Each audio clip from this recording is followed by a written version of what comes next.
Hello, kids. It is the Matt Murphy Radio Show. Super Talk 99.7 WTN. Pleased you've decided to join us. 7 minutes after 4 o'clock. It's rainy, it's wet, it's nasty outside, but boy, oh boy, it's going to get worse. Yes. Just to make you feel good about yourselves. If you think today's bad, just wait. I mean, if you like snow, most of us like ice. I mean, most of you listening to the radio station have told me repeatedly over the last several years that you love ice. They love them. There are some that don't. And you're going to have a bad weekend if that's the case. We'll break down some of the weather situation for you coming up in just a moment. If you're just joining us, thank you for doing so. Hey, Jackson, is that Mike in Old Hickory? It is. And did you tell him? I didn't. Didn't have the heart to. So is he unaware? Well, I would have had to been able to get a word in. Oh, was he just rambling? Mike in Old Hickory, he can hear us while on hold. Yes. Mike, in Old Hickory, you have been banned, buddy, until February 1st, and we had to extend the ban by 1 day because you snuck in on Brian Wilson when I was out. And so we added a 24-hour period to your ban. So you have been banned for an inability to have an adult communication, a back-and-forth conversation. We have banned you, Mike.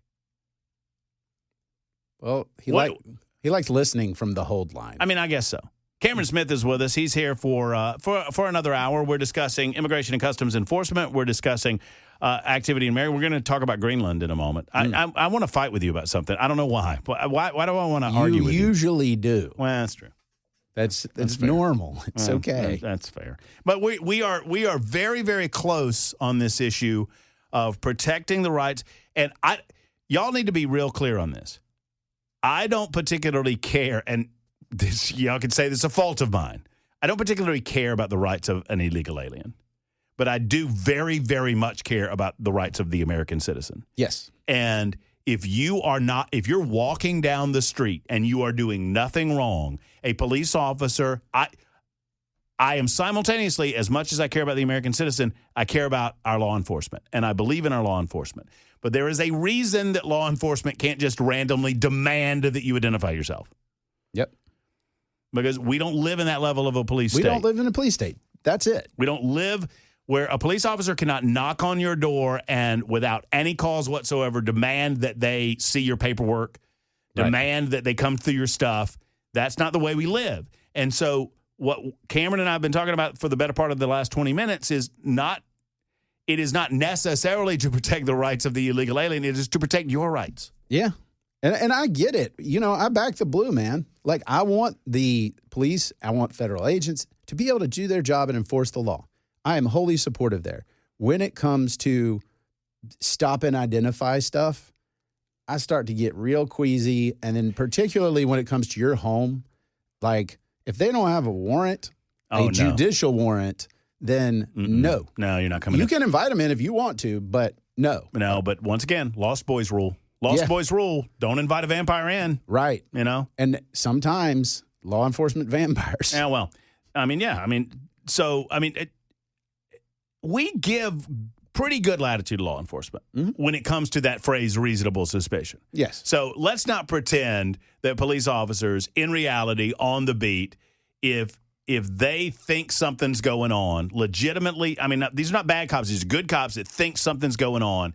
They can work the system as it exists legally, constitutionally, to figure out what's going on. And here's a good example, like, because it's easy when you're just saying papers, no papers, but like, so I drive up to an area outside a home improvement store that is known for basically day workers hanging out, and I'm an ICE agent, and then they start to run. Okay? Now I can say, reasonable suspicion. I got you. John in Lawrenceburg, very, very close to my newly adopted hometown of Mount Pleasant. Did you notice, by the way, that I just traded mounts? I'm still on a mount. Yep. I'm not in a knoll. You're fancy. I get stuck behind the tractors, man. You're in a knoll. Yeah. Nolensburg. Nolensville. Oh, Nolensville. Pardon me. Berg. I almost. Berg. What Berg? Berg. Yes. What kind of Berg? I am in a town. It is a Nolensville, very. That's true. No, look, it's fancy. We have broken. Our symbol is a broken wagon wheel. I'm sorry that I called you Nolensburg. I don't know why I did that. And you got a Nolensville. great brewery, too. You do have a good No brewery. Creek, man. Hey, look, Nolensville's great until you get on 31 trying to get there. Good Lord. We don't want people just randomly finding. Isn't it us. 31 that Yes. quags Nolensville, like, Pike. constantly? Ugh. Good Yeah, man. Lord. It's like y'all need to build out, man. No. We like it that we have a last person in mentality that's like, we've got to stop everybody from selling their farms. Y'all going to be Murfreesboro before you know it. I live on a former farm that's now houses, but all my neighbors are like, we can't have any more development. So this is what I love. People that live in developed places and they call them, the number Quail Farms and Johnson Farms and all of these are developments now that Yes. just name themselves after the farms I that live they in used to be. Scales Farmstead. Hello. And all of those people are like, the hell with more development. It sucks. Runaway development is the problem. And I'm like, guys, the property here is so unimaginably expensive that who cares? They're going to do what they want with it. Y'all, the town was perfect the second I stepped in it. Yes. And I don't want it to change. Everyone after. And I grew up here, so I'm old enough to remember when Nolensville was past the dump. Like, the dump was on Sunset, and if you kept going, you'd hit Nolensville. But the dump was the outer limit of, like, civilization. Uh-huh. And now, I mean, no joke, across from that dump off Sunset, there's a home that's probably $5 million that could throw a rock and hit the dump. And so, Sure. Nolensville's a crazy place right now because there are massive multi-million-dollar homes and you still get stuck in traffic behind tractors. Dang right you do. It's just awesome. I am in love with my new hometown of Mount Pleasant. I mean, I'm sure that, there's some, it's Mount Misery, whatever. I'm in love with the idea of going to city council meetings. And I'm not going to be able to go to many of them because I'm working, I'm trying to figure it out because I just want to sit in the back of the room and watch. No, you have to go to the notice and comment period where there are regulars that go and just talk about random events. Yes. And it's glorious. Yes. I do this in Nolensville. So we told this story. We haven't talked it so long. I feel like we need to catch up. I told this story. Ken, remember the story of the sign on the City Hall window? Did you? I don't know. Vaguely. Yeah. Okay. So I took a picture of it at E's recommendation. And so we go to set up our gas and our water. So gas and water and sewer and sanitation are all handled by City Hall, and then Mount Pleasant Electric handles the other. And I got some great listeners over at Mount Pleasant Electric that were looking for me the day that we came in. It's like, are you on the radio? And I'm like, have you been asking everyone that? Yes, I have. Yeah. And I forget her name. I'm sorry. I'm sorry if you're listening. So the notice, it was on like official, they had the seal of Mount Pleasant behind it, and it was posted on the window. Mm-hmm. And it said, notice, we will no longer accept more than 20 coins for payment of any amount due the city of Mount Pleasant. We apologize for any inconvenience. That's just what it said. So we're doing all our paperwork or whatever, and Erica's like, you need to take a picture of this. And so I did, and the lady comes back up, and I was like, so, because there's a story. Yeah. I'm like, so what's up with the sign? And she said, we have a gentleman that's been here for a long, long time. He's lived here, all of his life, and his water bill hit $60, and he lost his ever-loving mind. And he went across the street to the bank and got $60 in pennies and unrolled all of them and paid us in pennies. And she said, so we, had to get some muckety-mucks involved, and they made the decision not to take over 20 coins in payment. And I'm like, well, what happened after that? And she said, well, now he pays by check, but he writes on the memo, extortion fee on the check.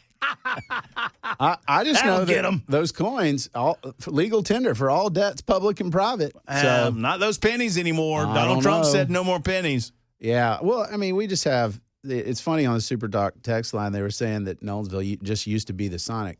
I want you to know that Sonic, it is the gathering place on Friday nights after a football game. Mm-hmm. Sonic, it is a wild, wild place, and I have a special place in my heart for the Sonic because in Thompson, Georgia, THOMSON, no P in Thompson. we called it the Strip. Yeah. And it was like 5 miles between the McDonald's toward the interstate and the Sonic, which was downtown. And on a Friday or Saturday night, all we did was burn gas between McDonald's and the Sonic. Just to see who was there. So on the music business that I've taken on with Wasted Bacon, I'm writing a song about cruising Franklin Square. Wasted Bacon. Because Franklin Square, now it's hoity-toity downtown, used to be where every teenager in the area would go and cruise. Mm-hmm. And right around there, Friday nights after the game, all the time, cruising Franklin Square. And then at some point, folks were like, no, we can't have those ne'er-do-wells cruising with their big trucks and stuff. No. And so stop that. They killed cruising ordinance. Yeah. Alan wants a new topic. Oh. Well, okay. Alan says, new topic. Trump just canceled the threat of tariffs over Greenland. Actually, that's an old topic. We addressed that right at the beginning of the show, like 307, 308. But we will get back into it, Alan. Don't you worry. I hear you over there. Before we do, though, back to John in Lawrenceburg. Once again, I got off on a tangent because newly adopted hometown. But John asks the question, when ICE apprehends their targeted illegal alien criminal and there are people with and around them, can't they ask for identification from all of them? So the answer is they can ask. Mm-hmm. And if you give it to them or don't, that's up to you. But if the circumstances don't give rise, so if you arrest one person and then 3 other run away or start running, that's suspicion. There you go. Well, but isn't it so? The question would then be, and there may be court cases that answer this question. If I stop a car, I'm an ICE agent, and I get identification from the driver, and I determine that the driver is an illegal alien, and the other 3 people in the car, for example, are with him, her, does that not create a level of suspicion that they may or may not be here illegally? So I don't know where that one would end in sort of the weighting test, the totality of the circumstances. My inclination is probably not because, for example, I've never asked you to see your papers, right? I don't know your citizenship, but I just assume that you're an American citizen. And so by extension, if you were pulled over, they asked for your ID, they said, you know what? You're not legal. You're not legal. I would be a little surprised, but then I'm not therefore guilty by association just by riding in a car with you. Now, if we're in a bank after hours, there's other things there that add to that probable cause. But just, hey, you're near me, and certainly not this, what Secretary Noem called sort of the targeted enforcement zone. Well, here's where the wiggle room is, though, because in a real world scenario, I would expect that the officer would go, hey, how long have you known this guy? Or sure, ask you, can I get your identification? And if you are of a mindset to say no, how long have you known this guy? No, I just need to ask you a few questions. I'm not arrested. So I have a right to ask you a few questions at that point. Yes. And that might crack a few doors. What most people, and this is actually an area that I deal with, having teenage boys and juveniles, is okay. We trust law enforcement. When you are in a sort of compromised situation, law enforcement is no longer. We are now in an adversarial situation. So when they start asking questions, you got to say, "Hey, I need to talk to my lawyer, my parent, because." They have the right to ask questions. You have the right not to answer. And that's where most folks kind of get in trouble is they say, well, they just started asking questions. I started talking. All right, well, you waived your right to not answer when you started talking. That's on you. And so the real question is, can they then say, okay, I'm going to arrest you for not talking to me? And in most cases, the answer is no. 21 after the hour, getting to Laramie, getting to Joe, getting to the subject of Greenland coming up in a moment. Not getting to Mike in Old Hickory because Mike in Old Hickory remains banned for the rest of the month and a day because he tried to finagle in there with Brian Wilson, and we added a day to him. The question is, fellas, should I go to Mike, tell him he's banned, and then hang up on him? He knows. He knows. Mike, you're banned until February the 2nd. Am I on? Yes, and you're banned until February the 2nd. You cannot be on the radio until February the 2nd on the Matt Murphy Show. Okay? Is that like me being... Yeah, okay. All right. Goodbye. So there you go. So I just wanted to establish that for you. You're banned until February 2nd. You can't be on until February 2nd. You violated the customs and decorum that we try to maintain on this radio show. We don't like any screaming or yelling, Ken. Fellas, we Unless don't like it's from that. you. We don't like that. We don't care for people who don't listen to other people, who scream over them to make their point. We don't care for people who always think they're right on the Matt Murphy Show. We don't care for that at all. We don't like yelling. We like calm. Right, Kim? He's just shaking. Cameron's just steady Eddie, man. I'm He's just here, boys. Yeah. Cameron's like, I just do the news, boys. You know, I know how he feels. it's okay. I'm telling you, my radio show is epitomized by that scene in National Lampoon's Christmas Vacation when Cousin Eddie says to Clark about snots. Yes. He got word of warning, though. When he gets going at you, best to just let him finish. That's me. So we're talking 99.7 W10. I'm on pins and needles waiting for the however. We will get into the however coming up in moments. We're going to get into Laramie's call right now on Super Talk 99.7 WTN. Matt Murphy with Cameron Smith joining us. Hey, Laramie. Hey, Matt, just to support what you were saying earlier about not wanting to be in a nation where you're having to give your papers up and everything else, look at those inland border checkpoints that the Border Patrol already does. They can do them within 100 miles of a port of entry, I believe, are the rules. And it's unnerving. These things are set up in people's commutes and everything else, and you have citizens going through that have to declare, yes, I'm a U.S. citizen, slowing traffic down and everything else. Now, it's done to hopefully find drugs or illegals or whatever else, but I feel bad for those people. They were having to endure that inconvenience of going through and declaring themselves a citizen at a time when the border was wide open. That's not the way our country was set up. We're not Nazi Germany. And I agree with you. Take whatever means we can within the legal means that we have to check people's citizenship, but we should not support law enforcement going through and demanding papers from citizens.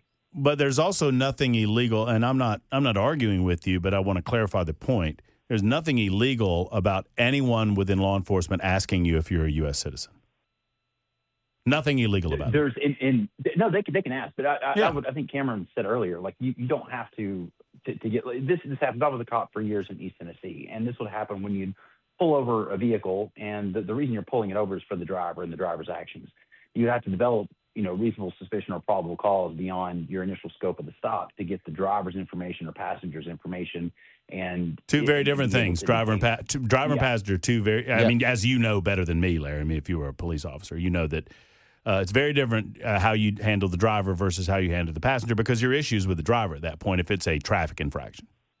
Yeah, but I think you said earlier, Matt, you have to be coy with what questions you're asking and things like that. If you pull over the driver, you're asking them for their ID, and if they can't produce an ID to drive, that leads you down the trail of finding out they're not here legally. Right. And, Sure. And it gets you the end result that you want. Right. So incidentally, the border, like proximity to the border, matters to this analysis as well. So what you're talking about with the more robust searches and things like that, the Fourth Amendment actually allows for robust searches and seizures in the context of ports of entry, border activity, provided that you're in a certain distance from the border. And I think Laramie's point, and correct me if I'm wrong, Laramie, is we have to be careful about how we allow that to encroach into the country. Yes. 100 miles is a long distance from the port of entry. Yes. 100 miles is a long ways. I agree with you there, and I think at the ports of entry is where, hey, people know you're going to be searched there, and that's a reasonable expectation. And frankly, I think the way that it has been going down for the last year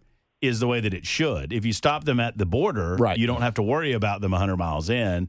And the rest of what we're doing is just trying to clean up the mess that was created over the 4 years of the Biden administration. Oh, much longer than 4. It was, much longer than that, but exacerbated during that time. Laramie, good call, man. Thanks, man. Thank you, as always. We appreciate you. It's time for news on Super Talk 99.7. Hey, we get to the however on Super Talk 99.7 WTN. Super Talk 99.7 WTN. Hey, Mike in Old Hickory's back.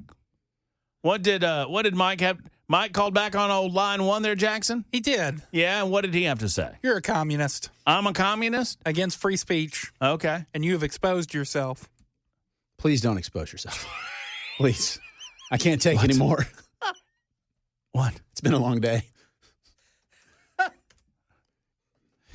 I was watching. Y'all, I've gotten stuck on the Golden Girls lately. I love that show. Let me tell you something. The writing in that show is so brilliant. It is. It is so funny. Ken, I watched one last night, and Rose, played by Betty White. Yeah. What a brilliant character. What a brilliant. And you know, I read somewhere, Ken, that originally Betty White was slated to play Blanche. Really? Yes, the hussy. I couldn't see it. That would not work. Well, and the intent was to cast her totally against type. And then they realized that it wasn't working, and so they flipped it. But she's talking to Dorothy. Well, Dorothy was at the hospital, and Dorothy's ex-husband, Stanley, comforted her at the hospital one night because her mama was in the hospital. Mom was in the hospital. And she came back the next day, and she said, you know, I got to tell you, she's like, oh, I hate that you were there all by yourself. I wasn't there alone. Stanley was there, and he was he was wonderful, and he fed me, and he comforted me, and he showed me a part of himself that I hadn't seen in so long. and Rose says, without a she just deadpan, right there in the waiting room? But just right there in the waiting room? Yeah, it's Oh, a my great goodness. show, man. It's just so good. Anyway, so Mike, you're not getting back on the radio. You can sit there for as long as you want, but you're banned until February the 2nd. I'll tell you what I'll do, Mike. If you need, every day that you call, once a day, I will go to you. I'll explain to you you're banned until February 2nd, and then as soon as you start talking, I'll hang up on you. Okay? That seems reasonable. Isn't that fair? Yeah. Because he's banned. Yeah. But he, for some reason, wants to call us. So, but Joe is not banned. Joe wants to talk about immigration. Hey, Joe. Morning, bud. What's hey, up? now, well, first of all, my sister absolutely hates me because of who I voted for, correct? Well, right? And Was that a apparently question? No, I'm letting you know. I'm sorry. Uh-huh. But now she married a guy who's from Canada. That he's here on a green card, and I flat out told her, well, if his green card is expired, he's illegal. Now, but our ICE and people like that, how are they going to find out who these people are that are here illegally, like that are just, look like average everyday American citizens? All right, Joe, can I back up for a second? I've got a proposition for you. All right. All right. Do you talk to your sister regularly? No, I haven't talked to her in probably about 4 years. Oh, well, that's unfortunate. Because what I was going to say is that I have a meal at the restaurant of your choice. If the next time you talk to her, if she says something out of bounds, you say, don't make me call the authorities on your husband. Well, I pretty much did that told her that. Oh, but, okay. she is absolutely irate because of who I voted for. And Well. this is who you voted for. This is what you want. Well, I'm getting tired of my tax money going to pay for illegals to get all the free stuff whenever I'm working hard, you're working hard to help pay for that. I don't agree with that. What free stuff are they getting that has you Well, concerned? No, I'm saying, well, like welfare and, stuff like that. I'm not saying they get it, but I'm sure that Well, there are certainly pockets that we've identified. I mean, as an example, 80% of Minnesotan Somalians are on some sort of public benefit, for example. Right. So, yeah, I get what you're saying. But those are legal and illegal Right. individuals. Right. And I tried to tell her that, well, what bothers me, and it don't matter if you're an American citizen or not, whenever you go out and get a buggy full of groceries, break out the old EBT is what you're thinking of, yeah, EBT. Yeah. All right.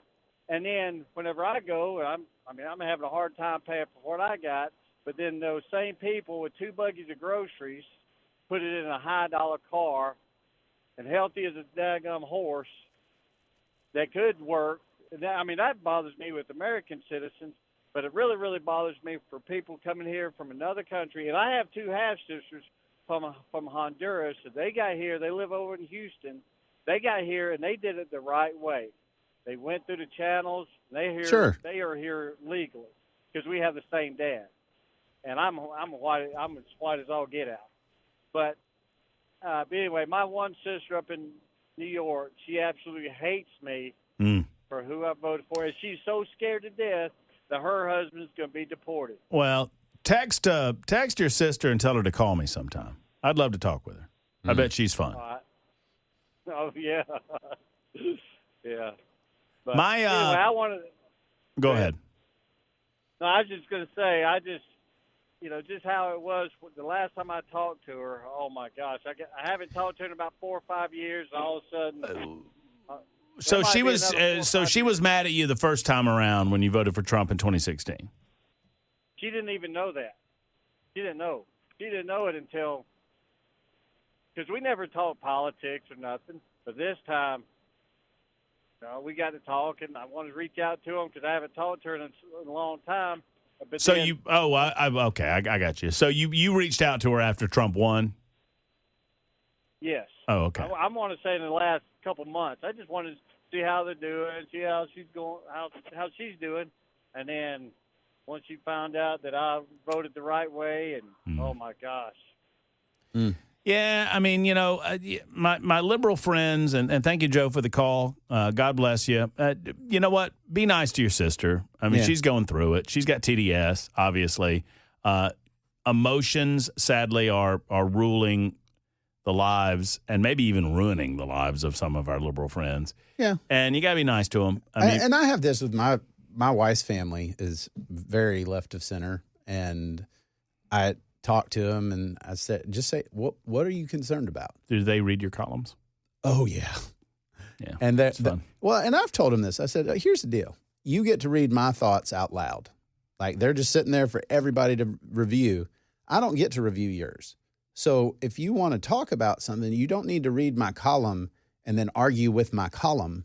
You need to talk to me, and we'll talk. And I've asked him, well, tell me what you're concerned about. Tell me what the thing is. And like, as the caller identified, a green card's a permanent resident card. It has a 10-year term, and it can be renewed indefinitely. So if his sister her husband has a green card and it's, in status, then it's fine. And if it's not in status, then that's on him. Yeah. Yes. Right? So he only has himself to blame. Right. And so, like, on this kind of stuff, are you really concerned that Trump is going to get the green card holders? No. These are the people that have gone through the right channels and deport them. Well, and a lot of what's going on in Minneapolis is just misinformation. They're arresting American citizens. And, I understand that you can point to a couple of one-offs that, sadly, we're not going to bat 100% or 1,000%. We're not going to pitch a perfect game in a system this large. And if you have people that make genuine mistakes, you try to make those mistakes right. And if you have people that are bad actors within the system, then you get those bad actors out. Yeah, and the whole point is you should concede the ground when something that you see is wrong, right? If an officer does something that's facially unconstitutional, you're like, yeah, that's unconstitutional. What else you got? Here's the thing. They're creating this dynamic, though, Cameron, because they don't cede the ground when they see something's wrong. When their group busts up in a church and disrupts a damn church service, they say that it's perfectly legitimate to do that because while we should be emotional, we should be upset, and they should be upset too, and they don't cede any ground. No, and I'm not like them, and I don't want to be. And I don't want to be like them either, but I want to beat them at this. But my point is that the Constitution is ultimately what I'm looking at, and I'm making a call and saying, hey, that's not right, but that's one instance, right? Well, tell those people that were crying in church pews in Minneapolis that you're better than them. And I wouldn't. No, we need to arrest them. The people that busted into those churches need to be arrested and prosecuted. Sure. I would agree with you. Well, And they say they shouldn't be. They say that they're in the right, that the Constitution's on their side. well, they don't self-police. They lie. They do a lot of things that I'm not going to do. That's true. That's fair. And I get it. It's frustrating to have to call out your own when they don't. But I think that and I've said it in the past, and you remind me that we don't beat them by being them, Right. and we're better. I believe that people that believe in the Constitution of the United States of America are better than people that react emotionally and simply want what they want and don't seem to believe in democracy very much. And I said at the beginning of the week, my grand take on this is simple. If you don't like what the law says about who is allowed and who Change is it. not allowed, then you need to win elections. You just Yes. claimed that you believed in democracy like a year ago, and then now suddenly you don't believe in democracy that much. right. Which, we had a group of protesters down at the Naked Statues yesterday, and one of them was holding a sign saying, "Stop the dictator." And I'm like, who's the dictator? We just had an election. Yeah. The people went and voted in the person that they wanted. And, oh, by the way, he ran on the concept of doing a lot of what he's doing. And the truth is, and listeners who know me, understand, I don't put too much stock in politicians. They come and they go. The Constitution doesn't. And so I feel really strongly that the Constitution needs our protection regardless of what our politics are. And when I see the left saying, well, I love civil liberties except for when I'm in charge and then I use the government to do what I want, then I have a huge problem there. But I'm going to have the same problem when Republicans do that because I think that's our only real common good. If somebody asks me, what's our common good? Liberty. That's it. Everything else, free people disagree on. We'll get to Claudia momentarily. If you want to make a call, 615-737-9986. We will also ask Cameron his thoughts on acquiring Greenland. I did a deep dive while we were not talking with each other, not because of, any impasse, but because of the holidays. I did a dive into Greenland. Have you done a dive into Greenland? When I was filling in fascinating. over the holidays, we did Greenland trivia. Did you? Oh, man. Then you know what I'm talking about. It's fascinating. A fascinating place. I'm fascinated with people that have an ability to leave and they willingly live there. I don't understand that. Hey. Because most of the people that are there now could probably go somewhere else. They have all the best halibut. And that's all. Well, no. Did you do a dive into the eating habits over generations and how they consist? Their diet, it's Inuit for the most part, but their diet consists of such fatty foods because it's mostly like fatty fish, and whale, and whatnot. Yep. That they have evolved to metabolize that food in a way that they don't get fat. Where if I didn't go that deep. So if you and I went to Greenland and just consisted of the diet that they eat, we would be like 400 pounds. But they're not 400 pounds, and it's not the weather; it's their bodies, it's their biology. I'm fascinated. It would probably be better if you did get fat because it's really cold. It's very cold there. It's 52 after the hour. That's what I'm going to tell people from now on, Ken. When they tell me that I'm fat, I'm going to say I'm not fat. I'm from Greenland. I'm Inuit. I'm sticking to big boned. Those bones, man, they get you. I'm Inuit, as in I'm Inuit fried chicken. 52 after the hour on Super Talk 99.7 WTN. All right, so we're getting to Claudia. Look at who I've got on the line. It's just a cavalcade of fun and excitement. I've got Claudia on the line. We're getting to you in the 5 o'clock hour. Jeff will be there on the immigration front. Stephen wants to talk about Minnesota. Jonathan is a seminar caller, according to Jackson. And then there's Mike in Old Hickory that's just hanging out on line one. Hey, Mike, if you hold on until 6:58, I'll let you have the last minute and a half of the show. That's bold. I think it's fair, right? Cameron's got to get out of here. Cameron, Greenland, go. Yeah. I said I filed a call. He should buy it. 700 billion. Go get it. Okay. Well, what's another trillion amongst friends, right? Yeah. I mean, we'll get it back in rare earth. Hey, this is like a real estate deal. Let's It's a good go. investment. Let's Get go. after it. I'm with you on it. There's Cameron Smith. We'll be back in a moment. Ken Weaver's Newscast coming up right now. Super Talk 99.7 WTN.